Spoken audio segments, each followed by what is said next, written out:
I don't think that people really understand why that child lost his head. I mean, they understand that Israel killed him, but the overpressure from the bomb dropping, so that people understand this, the brutality.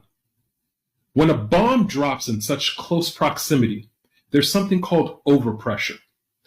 The amount of air and the amount of pressure that that air escapes from that area of that strike is so massive that that small frame of the child is rattled so much that their rib cage collapses, their lungs, the alveoli inside of their lungs burst, and there's no place for the pressure to escape. So it has to go to the path of least resistance, and that's your eyes, your ears, your nose, and your mouth. And when the pressure is so much, your head explodes, as you saw that child's head explode. And again, I highlight this because I think it's important to understand that that's not accidental. That strike took place in the middle of the night. As you showed in that video in the beginning, where you can actually see each person and count, Israel had a video exactly like that, that showed them how many people were in those tents, how many people were in the area that they were about to strike, and they still decided to drop a bomb. And the question becomes, you're no longer in the defense, you're in the offense. Because if there are not rockets and missiles flying from that area, you don't strike. You don't strike. You just don't strike. And if there are rockets and missiles flying from that area, proportionality must exist, and you have to decide, is this threat substantial to my current forces on the ground? The answer to that is no.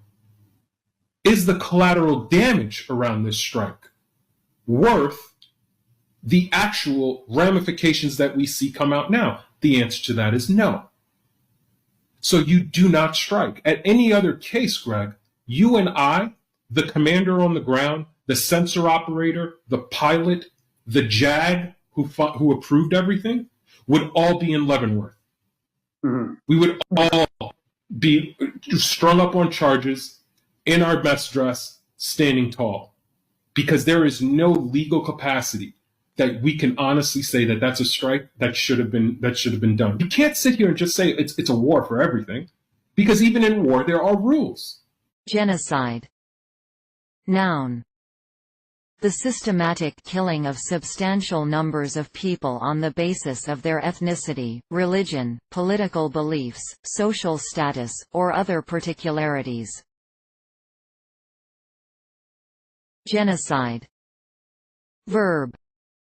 To commit genocide against, to eliminate, a group of people completely. And what I think I found particularly disturbing was that a bomb would drop maybe on a crowded, tented area, and then the drones would come down and... Please take your time. We're incredibly grateful that you're making the time to be here today. So we do appreciate the time that you're making. So the drones would come down and pick off civilians, children. And we had description after description. This is not, an occasional thing. This was day after day after day, operating on children who would say, I was lying on the ground after a bomb had dropped, and this quadcopter came down and hovered over me and shot me. And that's clearly a deliberate act, and it was a persistent act, persistent targeting of civilians day after day. We had 1 or 2 mass casualty incidents every day. As to the origin of the present Jews in Palestine, he states that those Jews derived from Eastern Europe, and many of the Jews that today live in the reconstituted state of Israel come from Eastern Europe, are not descendants of the Judeans or the lost tribes of Israel, but rather descendants of the Khazars. Who are they? They were a nation most people do not even know of. He writes, The so-called self-styled Jews in Eastern Europe in modern history cannot legitimately point to a single ancient ancestor who ever set even a foot on the soil of Palestine in the era of Bible history. Research also revealed that the so-called or self-styled Jews in Eastern Europe were never Semites, are not Semites now, nor can they ever be regarded as Semites at any future time by any stretch of the imagination. What secret, mysterious power has been able for countless generations to keep the origin and the history of the Khazars and the Khazar kingdom out of the history textbooks? Did you ever learn about it at school?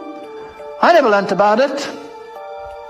And out of classroom courses in history throughout the world, the origin and the history of Khazars and the Khazar kingdom are certainly incontestable historical facts.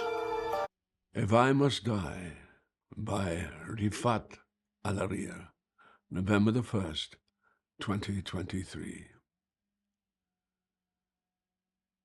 If I must die, you must live to tell my story, to sell my things, to buy a piece of cloth and some strings. Make it white with a long tail, so that a child somewhere in Gaza, while looking heaven in the eye, awaiting his dad who left in a blaze and bid no one farewell, not even to his flesh, not even to himself, sees the kite, my kite you made, flying up above, and thinks for a moment an angel is there, bringing back love. If I must die, let it bring hope. Let it be a tale. Thank you for this opportunity to testify before you today. Of densely populated areas. Stop supporting the genocide and ethnic cleansing of the people of Gaza. Cease fire now. Save the children of Gaza. We're standing up for our interests and values, not shrinking back. Not in the face of Russia's aggression against Ukraine. Not in the face of an intensifying strategic competition in the Indo-Pacific and around the world. If the witness will suspend, and I ask that everyone again respect this hearing, we will suspend until the room is cleared. Our diplomacy, our development must work hand in hand. Committee will suspend, and again, I appreciate that people feel passionately about these issues. I would ask that you respect our witnesses and our committee members and allow the American people to hear their testimony. Come on, I'm an Army colonel, I'm a former diplomat, I resigned on that war in Iraq that you talked about. That was a terrible thing, and what we're doing right now in supporting Israel's genocide of Gaza is a terrible thing too. From Palestine to Mexico, all the walls are about to go. From Palestine to Mexico, all the walls are about to go.